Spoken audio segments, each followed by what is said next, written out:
மன்னார்மடு திருத்தலத்தின் ஆவணி திருவிழா திருப்பலி இன்று 15 காலை 6:15 மணிக்கு மன்னார் மறைமாவட்ட ஆயர் அந்தோணி பிள்ளை ஞானப்பிரகாசம் ஆண்டகை தலைமையில் கூட்டு திருப்பலியாக ஒப்புக்கொடுக்கப்பட்டது.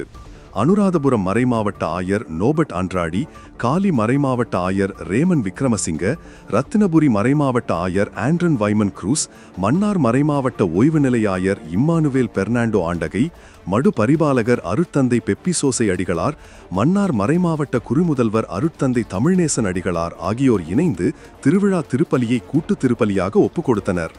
திருவிழா திருப்பலியை தொடர்ந்து திருச்சொரூப பவனியும் திருச்சொரூப ஆசியும் பக்தர்களுக்கு வழங்கப்பட்டது. இதன்போது அகில இலங்கை கிறிஸ்தவ அபிவிருத்தி ஒன்றியத்தின் தலைவரும் சர்வதேச இசைக்கல்லூரிக்கான பயிற்சி நிலையத்தின் இலங்கை தூதுவருமான அதிவணக்கத்திற்குரிய பிதா அருட்கலாநிதி எஸ் சந்துரு பெர்னாண்டோ, அருட்தந்தையர்கள், அருட்சகோதரிகள், அரசியல் பிரமுகர்கள், அழைக்கப்பட்ட திணைக்கள தலைவர்கள் உள்ளடங்காக சுமார் 8 லட்சத்துக்கும் அதிகமான மக்கள் கலந்து கொண்டிருந்தமை குறிப்பிடத்தக்கது.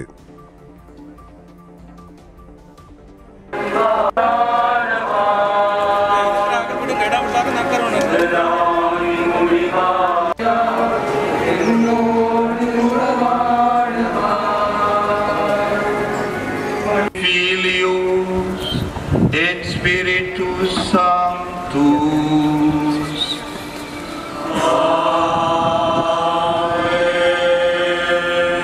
Amen.